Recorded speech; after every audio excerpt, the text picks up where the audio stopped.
going on, Facebook family? Another great day down here at Elite Athlete Strength and Performance. Jesse, how you doing tonight, sir? Doing great, man. How are you? I am doing well, doing well. Tonight we have a couple of special guests with us. A couple of our clients.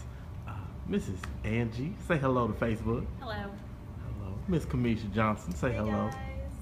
Okay, today, guys, again, it is Toss Up Tuesday. Again, that is presented to you all by our good sponsors at All Comfort Specialists, Heating and Air. Make sure it's getting hot out there. You'll get your air conditioners checked. Don't be sitting up with your heat set on hell and you get mad because you're sweating in your house. Hey, call them now before this Oklahoma heat gets to 100. So tonight what we're going to talk about is that it's okay to fail. I know a lot of you are probably thinking, no, it's not. It's never okay to fail. I never want to come in last. I never want to not be able to do something. But in the gym, if you honestly sit down and think about it, it's one of the only places in the world where you're going to fail. It is okay to not get a rep. It's okay to not get a 1 rep max. It's okay to not finish a set of 5,000. Sometimes some things your trainer gives you, they're designed for you not to finish. So Jesse, sir, let me ask you this question. Yes, sir. Why would you set these two lovely people up to fail?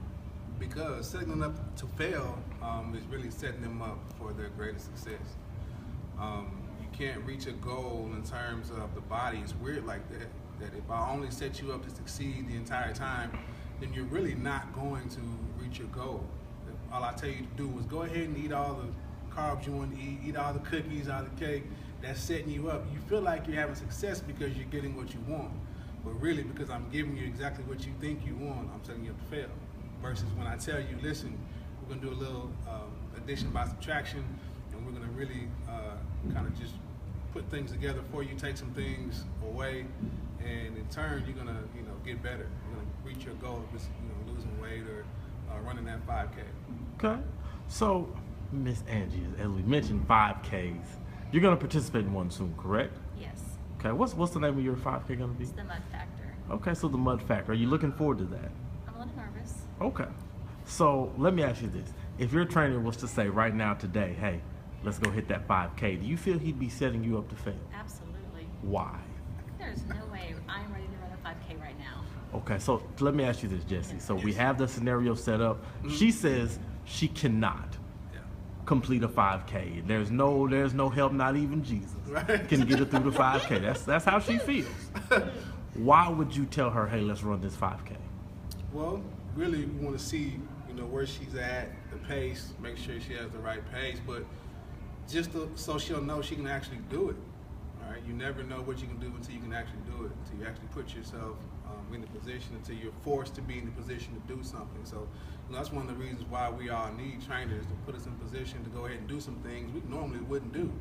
It also reinforced the idea that, all of your Metcon and all of your weight training and all the food you've been eating, you are ready to go run a 5K. You just don't think you are.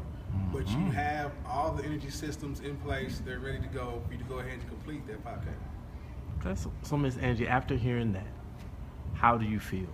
Like running it all, I can complete it. Yes. Do you feel like you could? No. Okay. Well, let's put that to the test soon, Facebook family. Be on the lookout for that. So, Miss Johnson, has there been a time in your fitness journey where you felt like your trainer, myself or Jesse, has set you up to fail? Some days when,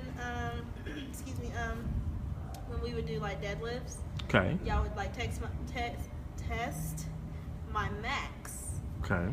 and you'd be putting plate after plate, and you change it out, put the bigger plates on there. I'm like, ooh, yeah, I can do this.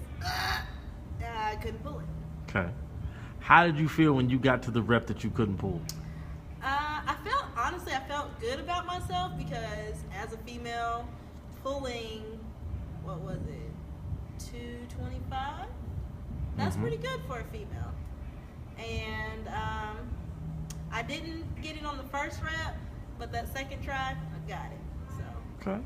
So, Jesse, sir, when we look at the deadlift as one, as Ms. Johnson said, and we were putting those plates on, and we have a pretty good idea of what that top line is going to be. Why then do we kind of push the envelope? so that they know. First, give me the psychological, and then I would like for you to give me what happens in the body when they grab a weight that we know they're not going to lift off the ground. Well, mentally, we know it's a challenge. So whenever we put something on there that, you know, we all know, listen, you may or may not get it, then the mindset is, okay, I got to go ahead and step up to the plate. Okay. And that translates not just here in the gym, it translates outside, and that's Fight or something- flight a little yeah, bit? Yeah, that's something that, you know, a lot of people go, oh, I'm just going to go ahead and sit back a little bit and not do it. Like you said, that fight or flight, now we're dealing with those hormones in the body that say, listen, either we're going to do it or we ain't going to make it. So a lot of times when we have that response, when we put that extra weight on there, then you allow those positive hormones to go ahead and increase in the body, and then you become stronger because of it, right? So you end up pulling a weight that you normally wouldn't get, and you go, oh my gosh, so I can do it. Well, yeah, you can do it. So we use the hormones to help, and then, you know, the muscle fibers, because you actually did it, the connection has to be great. You get up, you know, that 80% and above. You know, we're dealing with, you know, contractile strength. So we're dealing with the aspect of, okay, when I fail, I actually get stronger from failing in terms of our muscles. So when you're able to do that, we kind of, you know, play the mind game or whatever, and you get to moving it. So then in your mind you go, I'm a little stronger than I thought I was. Aha. So as you said, then the next time we go to actually pick it up, it's, I know I moved it a little bit last time. Right. So now if I just get past that point, I'm going to be able to pick it up all the way. Yeah. Ms. Johnson, how did that work for you? That worked for me with, like I said, back to the 225. I picked it up one time, just kind of snatched it off the ground, set it back down, and hadn't picked it up in a long time, and did it, and I got 2 reps in that time. Then I think I did it here a week ago, and I got 5 reps in without sitting it down and reloading. So How'd you feel in your mind when you kind of stepped back and said, I just did 225 5 times? I was kind of like, okay, maybe I have trainers who know what they're talking about. Okay. 'Cause, I mean, So then you start to trust us a little bit? yeah, a little bit more. You know. Guys, that is going to be a good segue into what we're going to talk about tomorrow, called What Do I Know Wednesday. Jesse and I are going to talk about some things, some myths maybe, dispel, you know, just what do we know about training.